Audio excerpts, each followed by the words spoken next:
नाज़रीन इकराम, पाकिस्तान तहरीक इंसाफ में लोग जो हैं वो बाहर से घुस आए हैं और टिकट जो दी जा रही हैं वो मेरिट पर नहीं दी जा रही हैं। कारकुनान जो है वो एहतजाज कर रहे हैं। इस टाइम पाकिस्तान तहरीक इंसाफ में दरारें पड़ चुकी हैं। पाकिस्तान तहरीक इंसाफ जो है वो मुकम्मल तौर पर जो है वो टूट चुकी है और अब जो है वो कारकुनान बिखर चुके हैं। कारकुनान ये कह रहे हैं कि वो इस्तेहकाम पाकिस्तान पार्टी को या फिर नून लीग को वोट देंगे। पाकिस्तान तहरीक इंसाफ के कारकुनान ने अपनी पार्टी वोट जो है उसको चेंज कर लिया है। ऐसी खबरें आपको देखने को मिल रही होगी आजकल मेन स्ट्रीम मीडिया पर कि पाकिस्तान तहरीक इंसाफ के कारकुनान का एहतजाज हो रहा है और पाकिस्तान तहरीक इंसाफ के उम्मीदवारों का एहतजाज हो रहा है। नून लीग इसके ऊपर बड़ा अच्छा खेल रही है, इस्तेहकाम वाले बड़ा अच्छा खेल रहे हैं इसके ऊपर कि देखे ना, तहरीक इंसाफ तो ये बातें करती थी। तहरीक इंसाफ तो कहती थी हमने खानदानी सियासत को खत्म किया है, हमारी तरह हमने तो खानदानी सियासत बेटा बाप दादा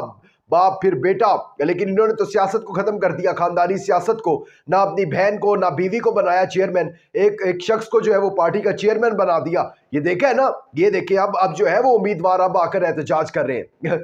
इनका अपना ये हाल है कि लोधरा और मुल्तान की टिकट पर इस्तेहकाम और नून लीग वाले जो है वो लड़ पड़े आपस में। लेकिन ऐसी कोई बात भी नहीं है। इन सब खबरों की मैं तरदीद करता हूं और आपको बताता चलूं कि सिर्फ और सिर्फ ये तहरीक इंसाफ के लोगों में अबहाम पैदा करने की कोशिश की जा रही है कि किसी ना किसी तरीके से इनके वोटर्स जो है वो किसी ना किसी तरीके से मायूस हो जाए, क्योंकि बाकी तो इमरान खान का एक कोई जुमला बाहर आता है तो उनके अंदर जोश और वलवला जो है वो दोबारा जाग उठता है। तो क्यों ना अब ऐसी कोई शैतानियां करें, ऐसी हरकतें करें, इस बिकाऊ मीडिया को जो है वो खरीदे और ऐसी जो है कुछ खबरें चलवाएं। सर्वे हम हार गए, अवाम में हमारे जाने का हाल नहीं है, जूते पड़ने हमें, अब कुछ ना कुछ तो करना है ना। परफॉर्मेंस हमारे पास दिखाने को है नहीं, लेकिन चले कुछ ना कुछ ऐसा करते हैं ताकि तहरीक इंसाफ का वोटर जो है उसके अंदर मायूसी हो, फैले मायूसी। लेकिन ऐसा ये कर ले कोशिश, लेकिन ऐसा पॉसिबल नहीं हो सकेगा। इसके साथ साथ अमेरिका और बरतानिया ने पाकिस्तान में जो इंतखाबात होने जा रहे हैं उस हवाले से एक बड़ी इंपॉर्टेंट स्टेटमेंट दे दी है। बरतानी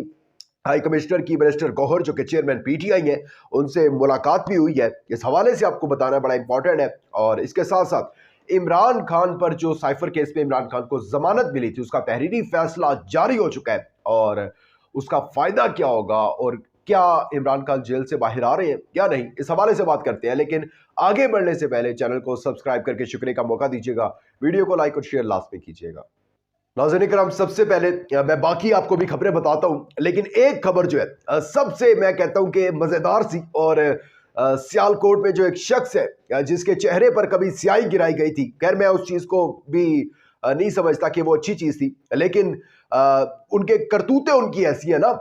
ख्वाजा आसिफ साहब सियालकोट से, आज उनके लिए जो है रात गुजारना बड़ा मुश्किल है, क्योंकि एक तरफ तो मैंने आपको पहले व्लॉग में बताया उमर डार जो है वो मंजर आम पर आगे रिहा हो गए, और दूसरी तरफ जो है उमर डार की जो वालिदा और उनकी अहलिया जो है उनके कागजात नामजदगी जो है वो मंजूर हो गए। याद रखिएगा, उमर डार की वालिदा ने ख्वाजा आसिफ को चैलेंज करके कहा था कि जब उस्मान डार का इंटरव्यू आया था कि मेरे बेटे से इंटरव्यू दिलवा लिए, कोई मसला नहीं है ख्वाजा आसिफ, अब तुम्हारे मुकाबले में मैं आऊंगी और देखते हैं फिर कितना जो है जोर बाजुए कातिल में है, आ जाओ मैदान में आओ। इन्होंने जाहिर सी बात है कि अगर वो आती है तहरीक इंसाफ उनको टिकट देगी, और उसके बाद जब तहरीक इंसाफ का टिकट उनके पास आ गया तो जाहिर सी बात है कि उन्होंने इलेक्शन जीत जाना है। और ये चीज जो है वो ख्वाजा आसिफ अब परेशान है कि करें तो करें क्या, ये इससे भी नीच हरकत पर आ सकते हैं क्योंकि अब कागजात तो मंजूर हो चुके हैं, लेकिन ये उमर डार को इससे पहले अगवा किया, अब ये इससे भी जो है वो नीच काम कर सकते हैं। मैं उसको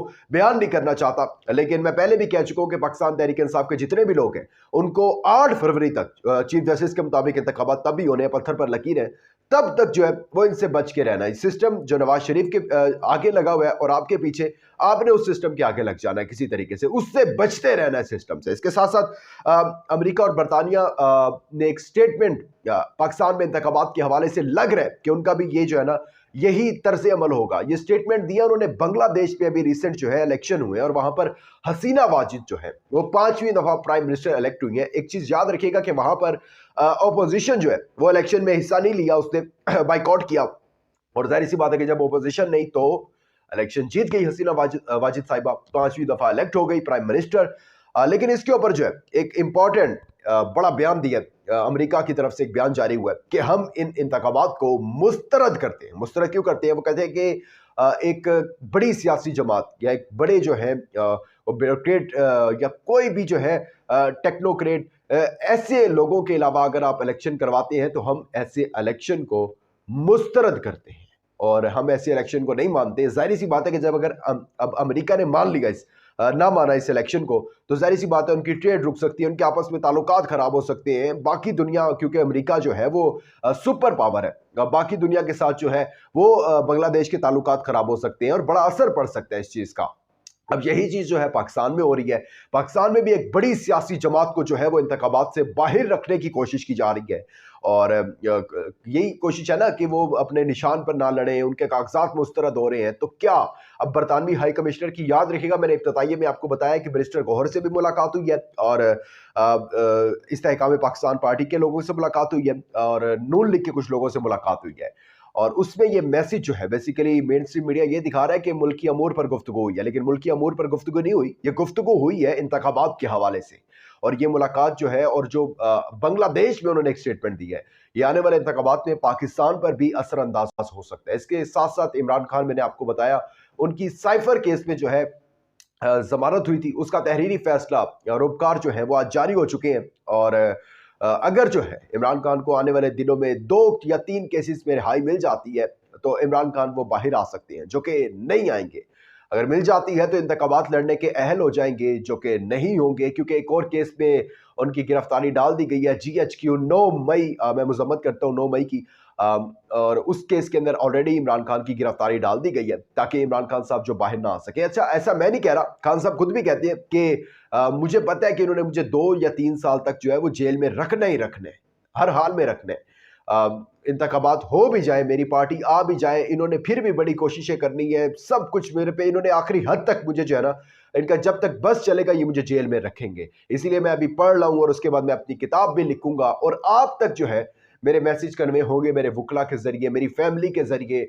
और जो है मैंने आपको कल भी बताया था कि इमरान खान की बहुत जल्द एक तकरीर आने वाली है। इमरान खान पॉइंट्स लिख के देते हैं, आर्टिफिशियल इंटेलिजेंस से आपको पता है, और इमरान खान का बिल्कुल वही फेस, सब कुछ बिल्कुल वैसे होगा और इमरान खान जो है वो आपसे बात कर रहे होंगे, अपना मैसेज जो है, अपनी बात आप तक पहुंचा रहे होंगे। जो आर्टिकल कॉलम आया था इमरान खान साहब का, वो भी इमरान खान ने सिर्फ जो है वो पॉइंट लिख के दिए थे, जिसके बाद उनके वुकला ने इकोनॉमिस्ट को वो पूरा एक कॉलम बना कर दिया। या देखते हैं जी क्या होता है आने वाले दिनों में। अपना बहुत ज्यादा ख्याल रखिएगा, इंपॉर्टेंट फीडबैक देना मत भूलिएगा। दीजिएगा इजाजत, अल्लाह हाफिज नासिर।